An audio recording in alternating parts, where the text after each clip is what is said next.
mejor vamos a hablar, ¿qué les parece?, de un poco de arte.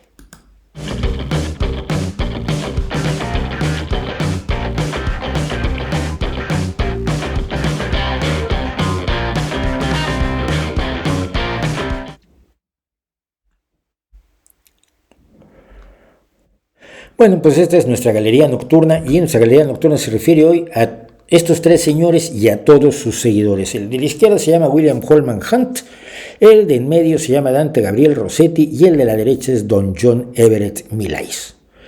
Y conjuntamente los tres conforman lo que se llamó, conforman la semilla, el inicio de lo que se llamó la hermandad prerrafaelita. ¿Y qué es eso de la hermandad prerrafaelita? Bueno, todo empezó con este cuadro. Este es un cuadro de William Holman Hunt que se llama La Noche de Santa Agnes. Y en 1848, el señor que estaba en medio, que es Dante Gabriel Rossetti, el que lo pintó es el de la izquierda, William Holman Hunt, Dante Gabriel Rossetti lo vio y dijo, esto es maravilloso. Y entonces lo buscó. Además, el tema está tomado de un poema de John Keats, el gran poeta romántico. Entonces, Rossetti buscó a Hunt, se volvieron amigos, y entonces Hunt le presentó a Rossetti a su amigo John Everett Millais, el de la derecha. Lo vamos a poner rápido. El de la derecha, John Everett Millais. No sé cómo se pronuncia, creo que es Millet. Y decidieron formar un grupo que reformara el establishment artístico de Inglaterra y se llamaron la Hermandad Prerrafaelita. ¿Por qué Prerrafaelita? Pues hay dudas. Primero porque ellos decían que querían pintar como se pintaba antes de Rafael, antes del pintor Rafael. Y también su temática era mucha de su temática era prerrenacentista, es decir, era medieval. Ellos dicen que apreciaban la simplicidad de línea y las grandes áreas de color brillante de los pintores italianos tempranos anteriores a Rafael. Por otro lado, también está el hecho de que te enseñaban que en vez de ver la naturaleza y aprender a pintar de la naturaleza, tenías que aprender a copiar a Rafael. Por lo menos eso decía la academia en aquel entonces. Luego decidieron que tenían que ser 7 porque un movimiento así tiene que tener 7 personas por alguna causa que nunca he logrado desentrañar. Y seleccionaron a varios miembros adicionales que no eran pintores. James Collinson, que sí, sí era pintor, pero que estaba allí básicamente porque estaba prometido a la hermana de Dante Gabriel Rossetti, Cristina. Thomas Woolner era escultor. Y William Michael Rossetti y Frederick George Stephens eran críticos de arte. Obviamente William Michael Rossetti era hermano de Dante Gabriel Rossetti, pero no eran pintores, como es una hermandad de pintores sin pintores. Y además hubo un montón de otros artistas que, sin pertenecer formalmente a la hermandad prerrafaelita, los consideramos prerrafaelitas en la actualidad, porque siguieron las ideas, la estética pues planteada por este grupo. ¿Qué les interesaba? Curiosamente, pese a que sus temas son medievales y antiguos, pese a que su pintura pretendía ser antigua, o por lo menos en los estilos previos a Rafael, se preocupaban por la ciencia y el arte. Esa, por ejemplo, es la Dama de Shalott, que es una pintura, ahora os digo, de John William Waterhouse. A mí me parece una preciosidad, es una de los personajes de las leyendas arturianas. Déjenme ver, porque esto no lo busqué, pero lo puedo buscar rápidamente. Es una balada lírica del poeta Alfred Tennyson, inspirada en la historia del siglo XIII de Elaine de Astolat, una mujer noble que queda atrapada en una torre en el río arriba de Camelot, que evidentemente es esencia de la leyenda arturiana. Esta es The Lady of Shalott, pues. Tenemos luego, como otra muestra, esta maravilla que es Amor entre las ruinas. Fíjense de Edward Burne-Jones. Pero fíjense en las plantas, porque esto es muy importante. Parece raro, pero fíjense en las plantas. Está esto que es Laus Veneris, o la veneración de Venus, de Edward Colley Burne.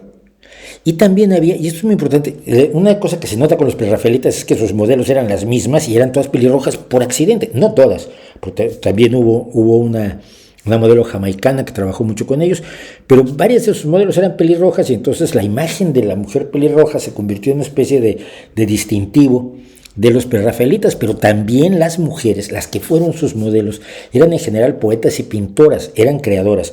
Y no me voy a meter en todo el trabajo de las mujeres prerrafaelitas porque es como tema de otra historia, pero esto, por ejemplo, es de Joan Marie Wells, que fue modelo de los prerrafaelitas, y hace este retrato de Gretchen, otra modelo de los prerrafaelitas. Esta es la modelo jamaicana y por supuesto esto se llama Esclava. El cuadro se llama Esclava porque era, digamos, más o menos lógico. Me encanta a mí, siento acercarme hacia lo bruto, pero la expresión de ella me parece absolutamente espectacular, me parece maravillosa, y esto fue una pintura de William Blake Richmond. Y finalmente vamos a uno de los cuadros más famosos, más conocidos, que es Ofelia. Ofelia es el personaje de Hamlet, que aquí está cantando poco antes de ahogarse, aunque algunas personas la ven como si ella estuviera muerta. Ella es, por cierto, la modelo es Elizabeth Siddal, que también era poeta y pintora, es ella, y que era la esposa de Dante Gabriel Rossetti. Esto quiere decir que ella era la esposa de uno de ellos y posaba para los demás. Era una mujer pelirroja, enormemente impresionante, pero lo más interesante de esto es que durante muchísimo tiempo el autor, Sir John Everett Millais, el de hasta la derecha en el cuadro primero, en los tres rostros primeros que vimos, estuvo estudiando plantas, estuvo estudiando botánica. Todas las plantas que están aquí pintadas, como en todos los cuadros anteriores, no son imaginarias, no son pones una florecita con pétalos blancos, sino son reproducciones de plantas reales, porque ellos creían que debían estar informados no solamente por el arte, sino también por la ciencia y el conocimiento, y que deberían respetar a la naturaleza y acudir al conocimiento de la naturaleza para pintar. Entonces, una de las cosas más impresionantes, aunque este cuadro evidentemente la mujer es el elemento central y el que nos llama la atención y el que ha hecho de este cuadro un clásico del siglo XIX, de mediados del siglo XIX, son las plantas lo que llama muchísimo la atención. Y para ver, yo creía que había una foto, pero no he podido encontrar la foto de cómo estuvo Elizabeth Siddal en una bañera para posar para esta pintura. Ahí podemos ver a la derecha. Podemos ver abajo, a la derecha y abajo de la bañera, las lámparas que pusieron para calentar el agua porque se moría de frío. Los artistas sufren por su arte, pero a veces las modelos sufren muchísimo por su arte. Yo recuerdo en mi estudio a una modelo, estábamos terminando unas fotos para una exposición de desnudo que estaba yo haciendo, y se estaba helando y trajimos tres radiadores para más o menos calentarla, para que no tuviera toda la piel de gallina.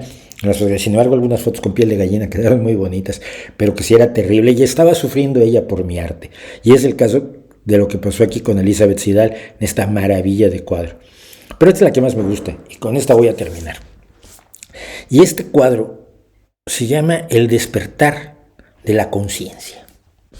Y no me acuerdo quién es, y no lo tengo, fíjense qué horror, no lo tengo a mano, sé que lo voy a tener que...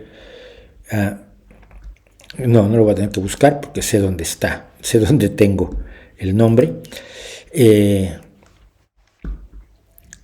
Un segundo, por favor. Ya les dije que no me dio la vida y que no me preparé tanto como me debería yo haber preparado para esto, sobre todo con este cuadro que es uno de mis favoritos, de William Holman Hunt, que es el primero que vemos a la izquierda, el de las barbas, El despertar de la conciencia. Pero la historia de este cuadro es lo que me parece más maravilloso. Era costumbre entre los caballeros de entonces casarse y tener a su esposa y tener a su amante. Tener a su amante de lado. La amante solía ser más joven y más guapa, probablemente, que la esposa. Y no era nada oculto, era normal. ¿Por qué? Porque el señor era el señor, ¿no? En este cuadro lo que William Howard Hunt nos muestra es a una amante que está con el señor que la mantiene, que le ha puesto toda esta casa con su piano y con sus brocados y con su bonita alfombra, que se está dando cuenta de la realidad en la que está viviendo y que piensa que puede tener una vida mejor. Y esto es novedosísimo en un cuadro de 1840 y tantos.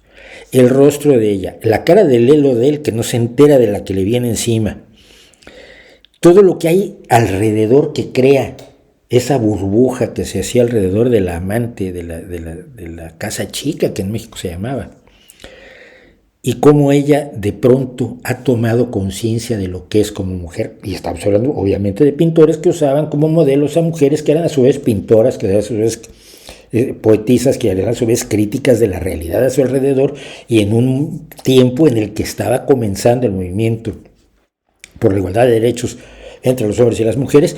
Pues este cuadro me parece enormemente revelador, enormemente simbólico y emotivo de esto. Las manos de él ya casi no la están sosteniendo a ella. Él creía que estaba tocando el piano, pero ella se le está soltando de la mano, levantándose de su regazo y, según la interpretación que yo conozco de este cuadro, a punto de dar el primer paso de su nueva vida como mujer independiente. Me encanta. Entonces, estos son los prerrafaelitas. Es una pintura que a mí me encanta, de mediados del siglo XIX, que terminó la hermandad. Ellos critican a los machacosos en 1850.